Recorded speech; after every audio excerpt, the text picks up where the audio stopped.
E aí pessoal, beleza? Tudo bem? Como é que vocês estão? Hoje eu quero falar sobre um assunto, eu quero falar sobre confronto. Mas antes de falar sobre esse assunto, já vou te fazer aquele pedido de sempre. Se inscreve no canal, deixa o seu like, deixa um comentário aqui embaixo sobre esse assunto ou sobre aquilo que você quer que nós venhamos falar nesse canal. Nos ajuda muito, tá bom? E divulgue com seus amigos. Já ouviu a frase que confronto gera crescimento? Isso é uma afirmação bem verdadeira. Porque realmente, quando nós somos confrontados, nós vamos sair da nossa zona de conforto. E hoje nós temos em alta essa questão dos coaches, e deixo bem claro que não tem nada contra coach, tá? Só gosto de fazer a separação porque púlpito é lugar da palavra de Deus e não de palavras de autoajuda. Porém, muitos desses coaches confrontam as pessoas. E existiu um momento em que eu mesmo precisei ser confrontado. Eu fui colocado diante de mim mesmo para poder entender o que eu deveria mudar na minha vida, para poder avançar. Lembrando a vocês que quando Deus nos chama, Ele nos chama para avançar. Ele nos chama para caminhar adiante. Nunca para ficar na mesma, prostrado, procrastinando, simplesmente achando que a vida não vai andar. E na vida nós vamos lidar com confronto o tempo todo. Não tem como mudar essa dinâmica. A vida é um confronto constante. Sejamos confrontados ou confrontando alguém. Confronto faz parte do viver. Não tem como fugir deles e se fugirmos, isso não vai fazer bem para a gente. Porém, uma prática muito comum é evitar o confronto, é evitar ficar face a face do problema, porque nem sempre nós vamos encontrar soluções imediatas. Muitas coisas na vida, na verdade quase todas, são processuais. Nós vamos aprender muito mais lá tentando, fazendo, sofrendo, do que parando às vezes para analisar. Muitas das vezes você vai ter que enfrentar o problema mesmo sem ter uma solução. É inevitável. Porém, precisamos ter um coração humilde para poder receber o confronto quando for necessário recebê-lo. E um coração sábio e amoroso para confrontar quando formos confrontar. Eu sou pastor e como líder eu estou sempre confrontando as pessoas, o tempo todo eu preciso confrontar, muitos para poder tirar da inércia, uns para poder acordar para a vida. Enfim, confronto é algo que o líder vai fazer sempre. Mas que tipo de confronto nós devemos realizar? Como nós devemos fazer isso? Em primeiro lugar, nós devemos entender que confronto tem que gerar crescimento. Ele tem que animar a pessoa, fazê-la crescer, corrigir alguns erros, consertar e levantar essa pessoa. Isto é, exortar. Jesus fez isso no caminho para Emaús com 2 discípulos. Depois da crucificação e da morte de Jesus, eles tomaram um caminho contrário. Era para ir para Jerusalém. Jesus falou para ir para Jerusalém, porém eles vão para Emaús. E no meio do caminho, Jesus se apresenta a eles e começa a exortá-los, confrontá-los com a palavra, dizendo, vocês não sabiam o que iria acontecer? E o que vocês estão fazendo aqui? Num determinado momento, o coração deles arde. E eles finalmente tomam um caminho de volta para Jerusalém, fazer o que Jesus tinha dito para fazer antes. Isto é, o confronto coloca muitas das vezes a pessoa no lugar correto. Elias quis morrer, porém, num determinado momento, Deus fez ele se levantar, caminhar até uma caverna. Chegando lá, ele falou com Elias. Elias achando que todo mundo tinha abandonado a Deus, que só tinha sobrado eles. E Deus fala, não, meu filho, sobraram 7.000 que não dobraram os joelhos a Baal. Então você volta e trabalha. Isto é, um confronto que fez o homem entrar nos trilhos. Então o confronto que nós devemos fazer como líderes é aquele que bota a pessoa no trilho, de volta no caminho. Exortar é isso, é trazer a pessoa de volta para o caminho. Eu já estive de frente de homens e mulheres que cometeram erros absurdos, outros erros pequenos que consumiam eles de culpa. Estive diante de pessoas que traíram seu cônjuge. Estive diante de pessoas que roubaram. Estive diante de pessoas que mentiram. Estive diante de pessoas que abusaram da honestidade alheia, abusaram da bondade alheia. Enfim, eu estive diante de seres humanos que cometem erros. E eu aqui nunca me coloquei ou procurei não me colocar na posição de juiz. É claro que o pensamento inicial é miserável, tem que te matar, cara. Fica vermelho, sabe, com raiva. Porém, eu tenho que ter um coração diferenciado diante disso tudo. Eu nunca vou poder usar da minha autoridade pastoral num confronto, simplesmente para humilhar, sendo rude, tratando a pessoa mal. Simplesmente para mostrar o caminho de volta. Não, assim nós não criaremos liderados, discípulos de Jesus. Nós criaremos pessoas que andam com medo, que vão sempre errar e vão sempre esperar o quê? Um confronto duro. Ah, eu preciso disso. Não. Eu prefiro trazer à pessoa o exercício de consciência. Jesus disse que ele é a porta e quem atravessar por ele entrará e sairá e encontrará pastagens. Longe de mim colocar cerca em volta do povo, que essa cerca não seja a palavra de Deus. E o exercício da consciência, isto é, uma boa consciência, como Paulo vai dizer para Timóteo. Eu entendo que ser rude é uma coisa, ser duro é outra.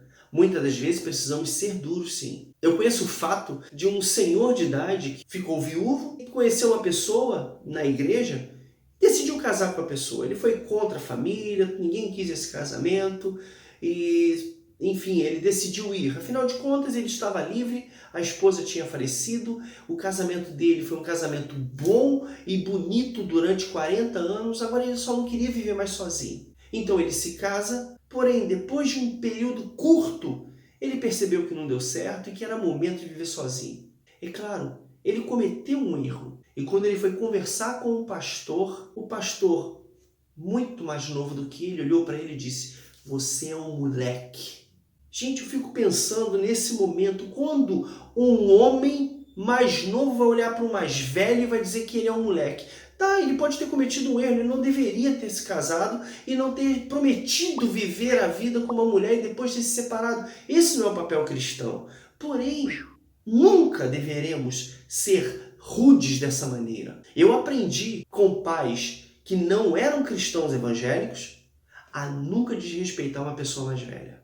E eu, como pastor, me pergunto, que tipo de confronto agrada a Deus? O que fazer e como agir quando for confrontar alguém? Porque muitas das vezes as pessoas precisam ser confrontadas. Lembrando que vão existir situações e momentos em que vamos nos colocar na posição de confrontar alguém. Eu não estou dizendo aqui nem por ser pastor, mas às vezes por ser amigo, por ser pai, por ser marido, por ser uma pessoa que vive. Eu posso sim precisar confrontar alguém. Eu lembro de uma história que eu não sei se é verdade, mas vou usar como uma parábola, de um homem que viu um amigo se encontrar com uma mulher que não era dele. Ele viu o amigo entrar no motel e depois ele vai contar para o pastor.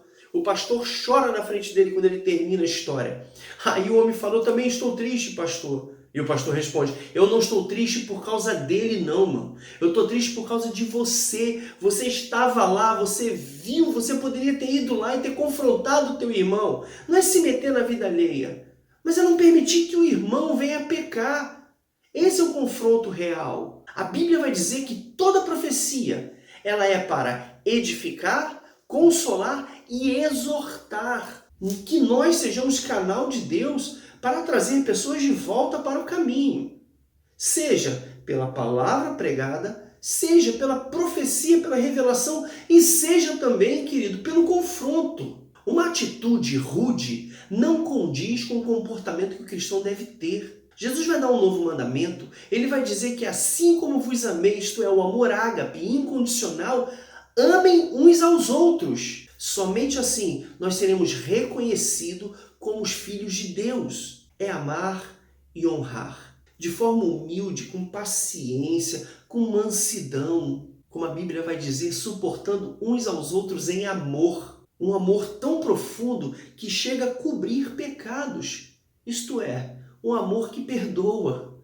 como Deus nos perdoou em amor. Essa é a mensagem primordial, é a essência do cristianismo, amor. E se a pessoa não ama o seu irmão, não conhece a Deus, é o que a Bíblia vai dizer, não sou eu que estou dizendo. E esse amor deve ser constante, esse cuidado, esse carinho, sabe, com hospitalidade, ficou lembrando de pessoas que estão passando por dificuldades. E isso tudo é para o cristão em geral. A essência do cristianismo é amar, suportar, cuidar, deixar a rudeza de lado, não ser levado pelos seus próprios conceitos ou pela sua ira do momento. Às vezes dá raiva mesmo. As atitudes de irmãos que eu vou te falar, dá raiva, mas devemos ser brandos e humildes, sempre colocando os outros mais em honra do que a nós mesmos.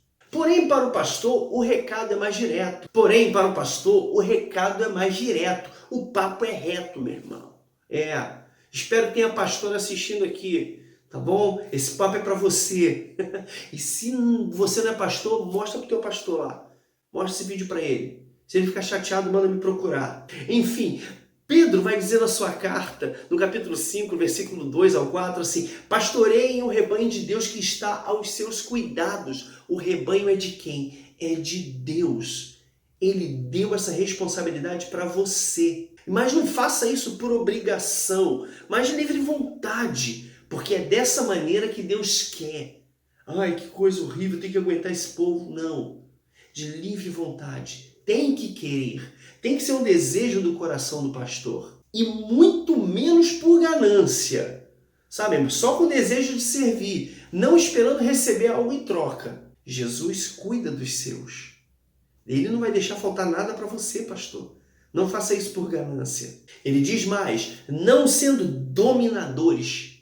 Não é dominar, porém dando exemplo. Todo ensino começa no exemplo. Não tem como ensinar aquilo que eu não coloco em prática. Quando eu não coloco em prática os meus próprios ensinamentos, eu passo a ser um dominador, que eu quero que as pessoas façam aquilo que eu não faço. É o famoso faço o que eu mando, mas não faço o que eu faço. Então, é cuidado, povo de Deus, com amor, sem esperar nada em troca, com carinho. E a recompensa é a imperecível coroa da glória. Esse é o recado de Pedro para os pastores. Então o amor deve reger o cuidado de um pastor com uma ovelha. Paulo, quando está se despedindo da igreja de Éfeso nas suas viagens missionárias, ele vai dizer assim para os presbíteros: cuidem de vocês mesmos e de todo o rebanho sobre o qual o Espírito Santo os designou como bispos, para pastorearem a igreja de Deus que ele comprou com seu próprio sangue. Nós vamos cuidar de algo que não é nosso, é de Jesus, e foi comprado com o sangue dele. Então nós devemos tratar a noiva de Deus com muito amor, com muito carinho, com muito temor. Porque ele está dizendo que lobos, pessoas que querem devorar, sabe? Lobos em pele de cordeiro vão se levantar. Pessoas que vão torcer a verdade a fim de atrair discípulos para eles. Então nós devemos cuidar das pessoas. O nosso papel é confrontar para cuidar do povo de Deus. Preparar um povo para Jesus, um povo para o Senhor, não para nós mesmos. No Antigo Testamento, no livro de Ezequiel, Deus dá uma palavra dura para os pastores. É claro que aqui ele está falando dos pastores de ovelha. E fazendo uma alusão aos pastores das ovelhas de Jesus hoje, o cuidado deve ser o mesmo. Ele está dizendo: ai de vós, pastores de Israel, que só cuidam de si mesmos. Pastores que vivem a ganância. Ele pergunta: acaso os pastores não deveriam cuidar do rebanho? Vocês comem a coalhada que vem do leite das ovelhas, vestem de lã e abatem os melhores animais, mas não tomam conta do rebanho. Isto é, pastores que só sabem se alimentar das ovelhas, usufruir das benesses, mas não cuidam do povo. Então, antes de pensar em confrontar, sair sendo duro, com dureza, em primeiro lugar, pense que você está cuidando do que não é teu e que você vai dar conta deles lá naquele grande dia. E se você tem vivido situações de confrontos desagradáveis, vexatórios, de humilhação, Você precisa confrontar o seu pastor. E não vem com esse papo de que não tocarás no ungido do Senhor, tá? Porque não tem nada a ver. Isso vai ser um assunto para um próximo vídeo. Então eu posso dizer, para finalizar, que o nosso papel, então, não é humilhar. Não é gerar dor na ovelha, não é tratar mal, não é ser rude a ponto da pessoa desanimar, achar que ela é uma pobre coitada, não. Mas gerar crescimento, nem que para isso você precise ser duro na sua vida. Se você olhar uma pessoa que esteja precisando de confronto, confronte-a, seja duro, mas não seja rude. No Evangelho de Mateus, vai dizer que num determinado momento, muitas pessoas seguiram Jesus e ele curou todos os doentes que haviam entre essas pessoas. E o texto está dizendo que todas essas coisas aconteceram para se cumprir o que o profeta Isaías profetizou, que diz assim: eis o meu servo a quem escolhi, o meu amado a quem tenho prazer. Porém nele, o meu espírito, ele anunciará justiça às nações, não discutirá nem gritará, ninguém ouvirá sua voz nas ruas. Não quebrará o caniço rachado, não apagará o pavio fumegante. Sabe o que isso quer dizer, querido? Que o ministério de Jesus, na qual tem o Espírito sobre ele, é anunciar justiça, não discutir nem gritar, não entrar em discussões inúteis. E aqui está o mais importante: não quebrará o caniço rachado e nem apagará o pavio fumegante. O caniço já está rachado. E com a rudeza de muitos, ele vai lá e termina de quebrar. O pavio está fumegante ainda, está sendo aquela fumacinha, tem um resquício ainda de fogo. Ele vai lá e pisa e apaga. Tudo por conta, às vezes, do seu orgulho, por conta da maldade que há no coração do homem. Confronto, sim, deve existir. Porém, confronto não pode destruir, deve gerar crescimento. Eu espero que esse vídeo tenha te abençoado. E eu lhe peço que compartilhe com o máximo de pessoas que você puder para que possa abençoá-las, porque a intenção é fazer com que o Evangelho seja de simples compreensão para todos. Até a próxima.